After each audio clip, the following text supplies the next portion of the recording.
نور دربي بالقرآن واشرح صدري بالإيمان واغفر ذنبي يا رحمن واستر عيبي يا منان. الحمدللہ والصلاة والسلام علی رسول اللہ وعلی آلہ وصحبہ وموالا.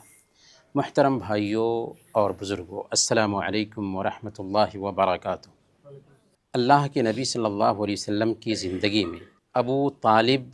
جو اللہ کے نبی صلی اللہ علیہ وسلم کے چچا تھے، ان کا بہت اہم رول ہے. جب والدہ کی وفات ہو جاتی ہے، دادا بھی دنیا سے چلے جاتے ہیں 8 سال کی عمر میں، تو ابو طالب ہی آپ کی کفالت کرتے ہیں، دیکھ ریکھ کرتے ہیں، یہاں تک کہ 12 سال کی عمر میں سیریا کا سفر کرتے ہیں تو ساتھ لے کر کے جاتے ہیں. بحیرہ راہب سے ملاقات ہوتی ہے تو پادری آپ کی نبوت کا اقرار کرتا ہے. پھر جب اللہ کے نبی صلی اللہ علیہ وسلم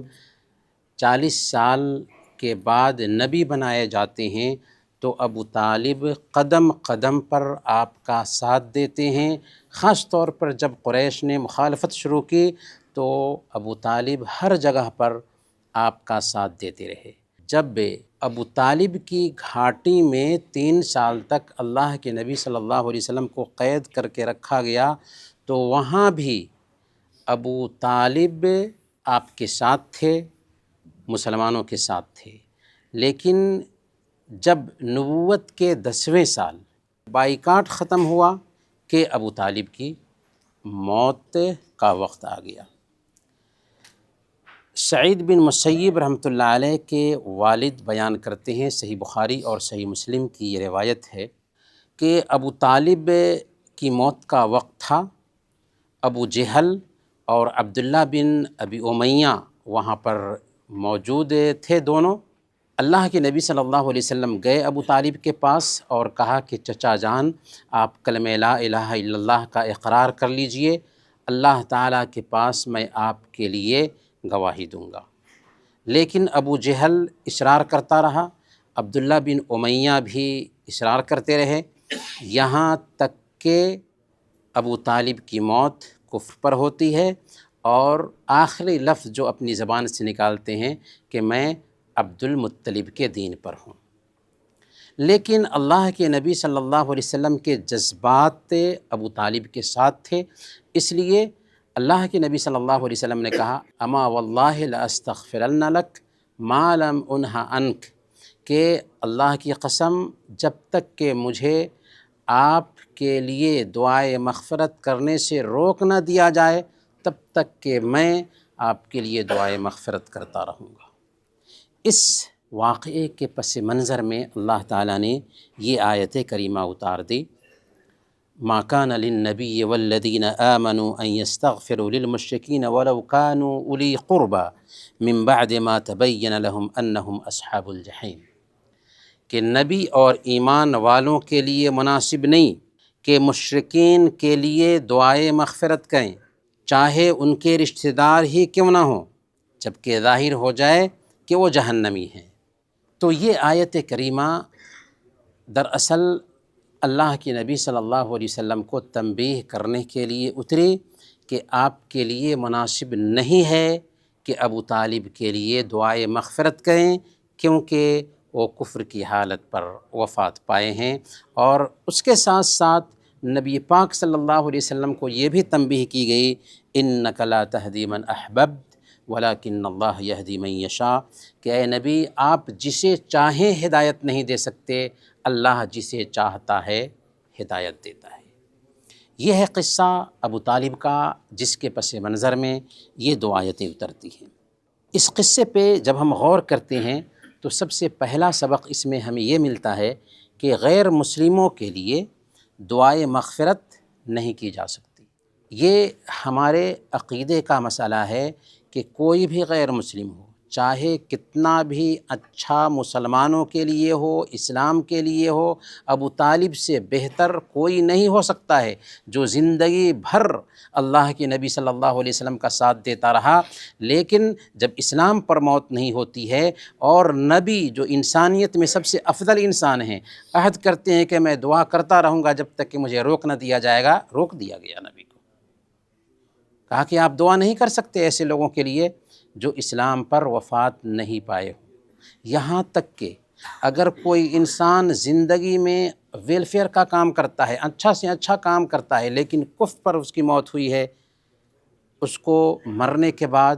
اس کی دنیا کا یہ عمل کچھ بھی فائدہ نہیں پہنچائے گا، اور ایسے انسان کے لیے بھی دعائے مغفرت نہیں ہو سکتی۔ صحیح مسلم کی روایت ہے، حضرت عائشہ صدیقہ رضی اللہ تعالی عنہا نے اللہ کے نبی صلی اللہ علیہ وسلم سے ذکر کیا تھا عبداللہ بن جدعان کے بارے میں، جو زمانے جاہلیت کا بہت ہی سخی انسان تھا۔ کہا کہ اے اللہ کے نبی صلی اللہ علیہ وسلم، عبداللہ بن جدعان صلہ رحمی کرتا تھا، کھانا کھلایا کرتا تھا غریبوں کو، تو کیا اس کی یہ صلہ رحمی اور اس کی یہ سخاوت کچھ کام آئے گی کل قیامت کے دن؟ اللہ کے نبی صلی اللہ علیہ وسلم نے کہا لا ینفعہ، کل قیامت کے دن اس کا یہ ویلفیئر کا کام کچھ بھی اس کے کام نہیں آئے گا، کیونکہ کبھی بھی اس نے نہیں کہا تھا کہ اللہ کل قیامت کے دن میرے گناہوں کو معاف فرمانا، یعنی ایمان پر نہیں مرا، اس لیے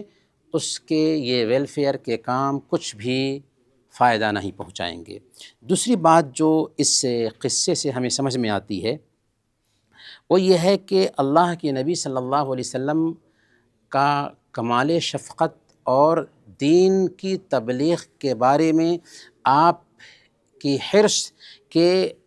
چچا موت کے وقت ہے، اللہ کے نبی صلی اللہ علیہ وسلم جاتے ہیں، وہاں بیٹھتے ہیں اور کوشش کرتے ہیں کہ کیسے بھی میرے چچا کلمہ لا الہ الا اللہ کی گواہی دے لیں، لیکن ہدایت مقدر نہیں تھی، اس لیے ابو طالب مسلمان نہیں ہو سکے۔ یہاں پر یہ بھی ایک بہت اہم میسیج ہے کہ ابو طالب کی موت اسلام پر نہیں ہوئی ہے، اور یہ صحیح بخاری اور صحیح مسلم کی روایت ہے، بلکہ صحیح مسلم کی روایت میں اس بات کی وضاحت ہے کہ سب سے ہلکا عذاب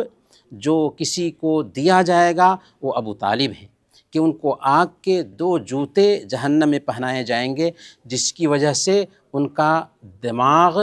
کھول رہا ہوگا، یغلی منہما دماغہ،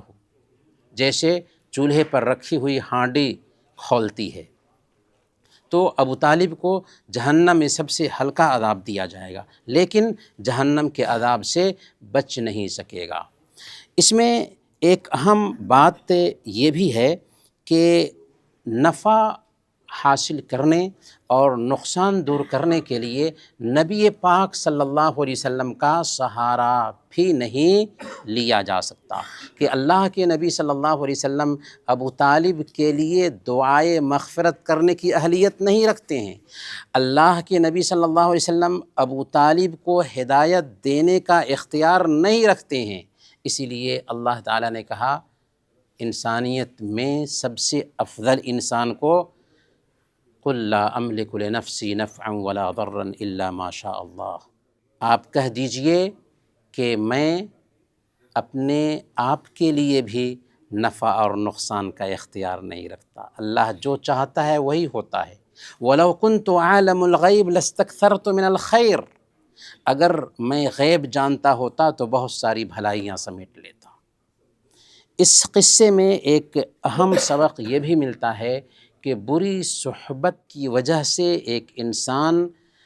اس کے اثرات قبول کرتا ہے۔ آخر ابو طالب کو کس چیز نے ایمان سے دور کیا؟ بری صحبت، ابو جہل کی صحبت، عبداللہ بن ابی امیہ، حالانکہ عبداللہ بن ابی امیہ رضی اللہ تعالیٰ عنہ بعد میں اسلام قبول کر لیتے ہیں، ابو جہل تو کفر پر مرتا ہے۔ تو بری صحبت کی وجہ سے ابو طالب